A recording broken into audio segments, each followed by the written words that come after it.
Joining us now, Democratic Congressman Robert Garcia. He's ranking member of the House Oversight Committee. Congressman Garcia, thanks for joining us this evening. Let's just begin with your reaction to this bombshell reporting.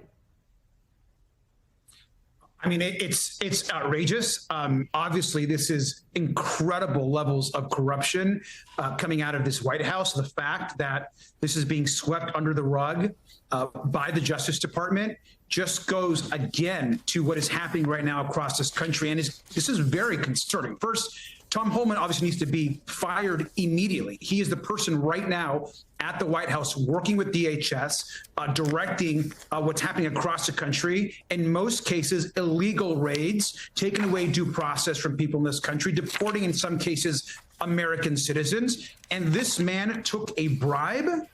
This is someone that should be nowhere near the government. The level of corruption here is staggering, and I want to commend this reporting. It's clear that oversight, as well as other parts and other committees of our caucus, are going to have to investigate this. There is no question. Tom Homan should be fired immediately. And the fact that this is the same person that is out there raiding and working to raid car washes and restaurants and factories and deporting people for not having, in most cases, any sort of criminal conviction. Tom Homan should self-deport himself. This is completely stunning. I think the American public has got to deserve that he's fired immediately and demand that he's fired immediately. And all of us in the committee work need to ensure that we investigate. Do you think this is going to cross the line for any of your Republican colleagues? We're, of course, hearing from the White House that this is, the deep state. They're essentially saying that there's nothing here to Carol and Ken Dilanian, our colleagues. And then already online, we can see reactions from some on the right who basically are saying that they don't care or they're not finding this concerning or credible. But do you think there are any colleagues who publicly or behind closed doors are going to say this is too much? I hope so. I mean, unfortunately, where we are right now, a point in time where Republicans seem to have no courage, could care less about corruption in the government, allow Donald Trump to do whatever he wants, and are not willing to defend the hardworking men and women and the line workers at the Department of Justice, the agents at the Department of Justice, the ones that are working at the FBI. We have thousands of men and women that are career civil servants that have been working to uphold the law in this country and put away guys and crooks like Homan.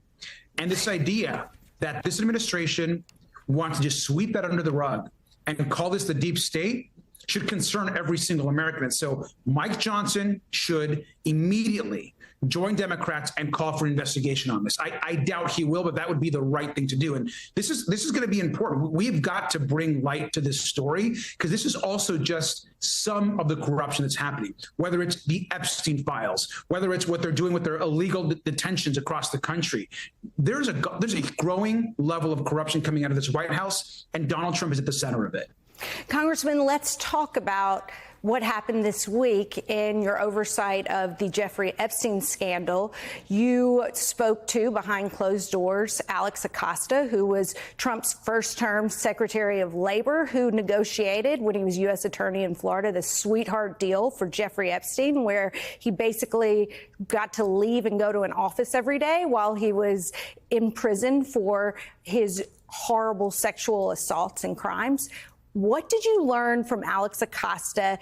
Did it illuminate the story and the scandal of what went down anymore? And did he seem remorseful for the role that his office played in not serving Epstein justice? So we spent several hours with Mr. Acosta.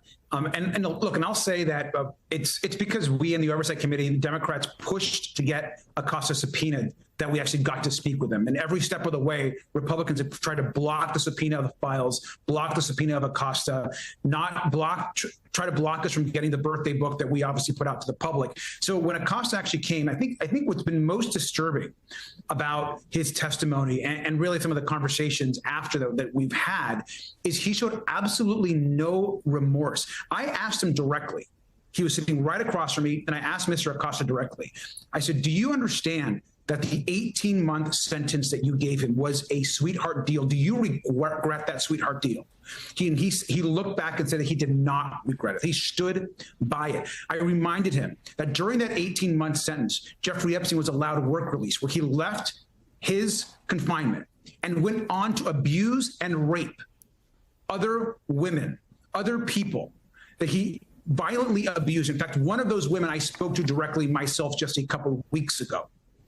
And I reminded him of that. He wouldn't even admit or acknowledge that anyone was abused during that time, which is crazy. This is a person, Acosta, that knows more about this case than almost anyone. I want to remind the public, his line prosecutor, the person that was actually in charge of the case, wanted to go and get a federal indictment. There was an 80-page indictment where there was many folks that were going to be part of this master indictment, other men, other co-conspirators. It was Acosta's decision that he chose to ignore the prosecutor on the case, take matters into his own hand, go through a state prosecution process where he essentially negotiated this sweetheart deal for Jeffrey Epstein. And the key question is why?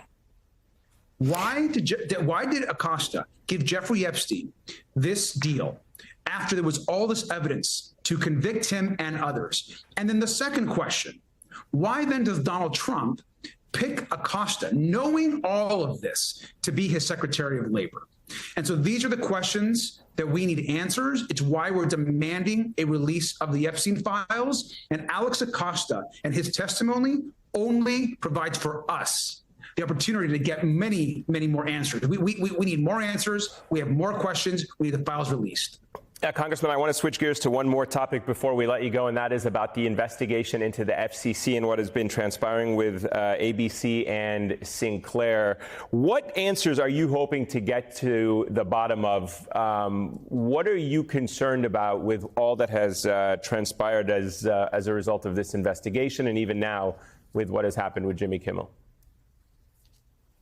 Yeah, look, I think the idea that, that Donald Trump can likely make a call to the FCC or to Mr. Carr, the chairman of the FCC, and then work through Sinclair and all these stations to pull a talk show. I mean, Jimmy Kimmel is a talk show host comedian who during a monologue gave an opinion.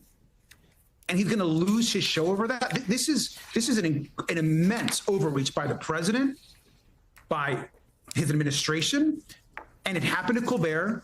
It's happened now to Jimmy Kimmel. Donald Trump is saying that it may happen to others, that other folks should lose their license. I mean, this is the First Amendment. This is free speech under direct attack by the president of the United States. And I hope that folks are as outraged as I am and the folks that I'm talking to on the street, because people are viewing this as an attack on free speech. And what happened to the Republican Party that was against cancel culture and promoted freedom of speech and that believes that everyone should have a chance to be heard? I mean, the hypocrisy is immense here. And so the Oversight Committee has already sent letters. We've already opened investigations up on Sinclair, on the FCC. And I'll tell you this, we got James Comer on the Oversight Committee to commit publicly, I got it publicly, that he would bring Brendan Carr in front of the Oversight Committee. So we are expecting and hoping that happens because we have a lot of questions there. All right, Congressman Robert Garcia, thank you so much for covering all of those stories for us this evening. Greatly appreciated as always.